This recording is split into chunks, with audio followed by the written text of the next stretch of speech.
So now we got power. Okay, let's see if she's seized. Oh. No. Oh. I gotta go squirt some gas in.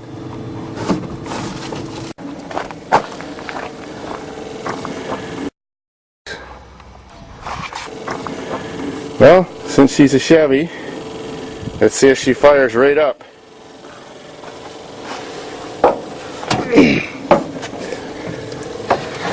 It's only been 7 years. What's that to a Chevy? They've been around a lot longer than that. Oh, that's enough for a few secs.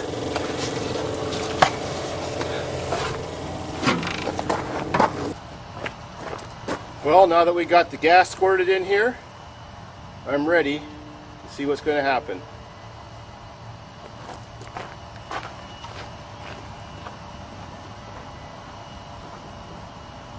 First attempt to start this thing with gas squirted in the carburetor and a non-functioning fuel system. Throttle's not stuck. Here we go. Oh yes! She's a good one. Throttle's not stuck. Here we go.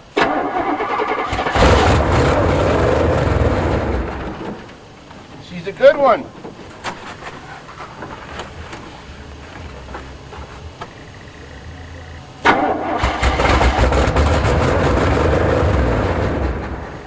Sweet. Now I can fix the fuel system. We gotta dump the whole bottle in there this time.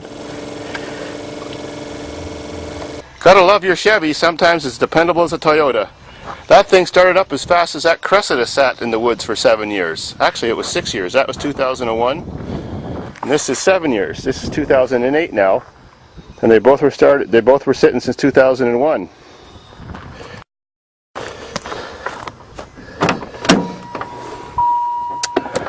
Well, that deserves a reward. Don't you know it? Thanks, Brandon, from Virginia, for the farmware. I gotta love it. It's good luck charm.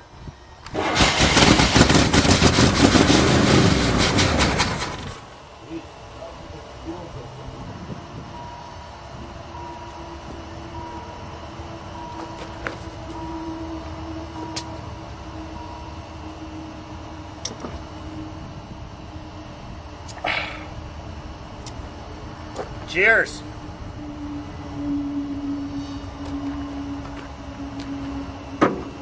Haha, this thing's been sitting so long it's got mold growing. I mean not mold, moss growing out of it.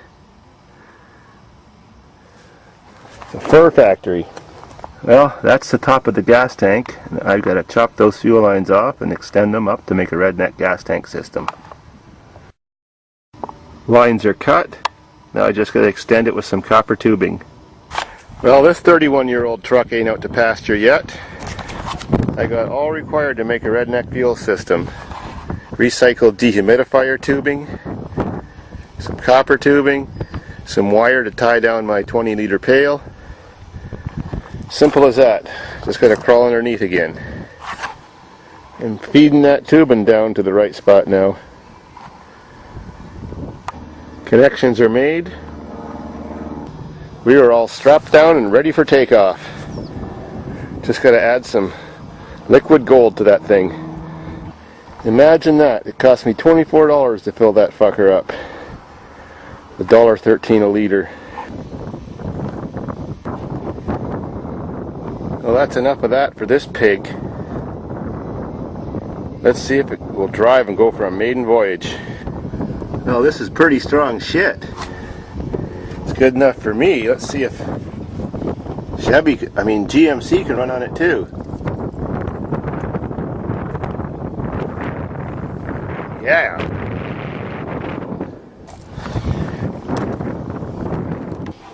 Let's get that fuel system primed so it'll run all by itself.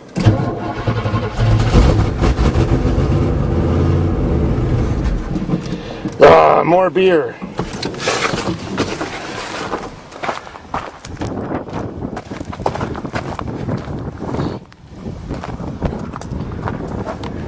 Fuck, this thing drinks more beer than I do.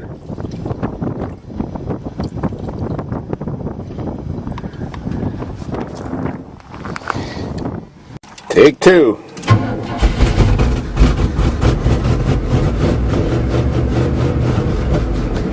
Come on. More beer, dear.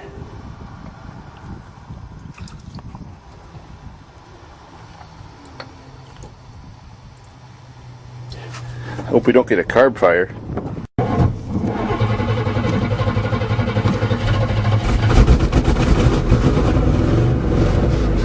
Aw, come on. Don't tell me I got a hole in the fuel system. And you got a drinking problem.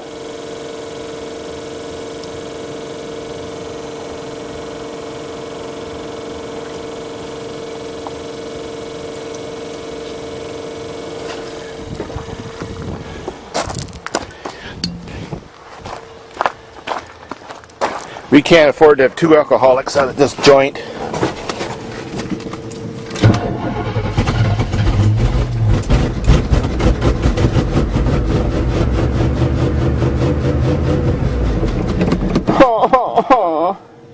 Fuck this. Well, even though my truck is running good on the bottle like I do, it ain't running good on the carb. I have just pulled this stupid thing all apart. I got lots of little bits up there. And it has had water in the carb. There is so much rust and corrosion. I took the fuel filter out and it was just all crispy with rust and flakes of crap out of the tank. Someone pissed in this gas tank or something and then tried to start it. That's probably why they stopped driving this car.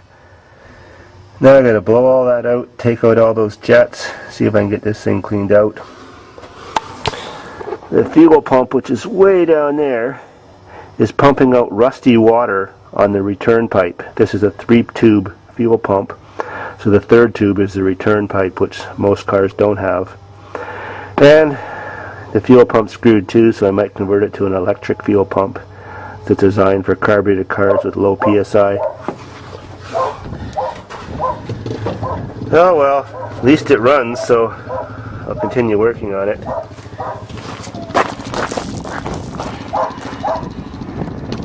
It would be good someday. There we got some American tourists up here checking the place out. Father and son. You're looking at an electric fuel pump made for carburetors, low PSI. I've completely bypassed the fuel pump that's way down there that's been wrecked by water in this system. Who knows who pissed in the gas tank. I've got it running up to the disassembled carburetor now. And a test circuit to see if it works. Man, that thing jiggles like a personal vibrator. But it makes steel come out, see?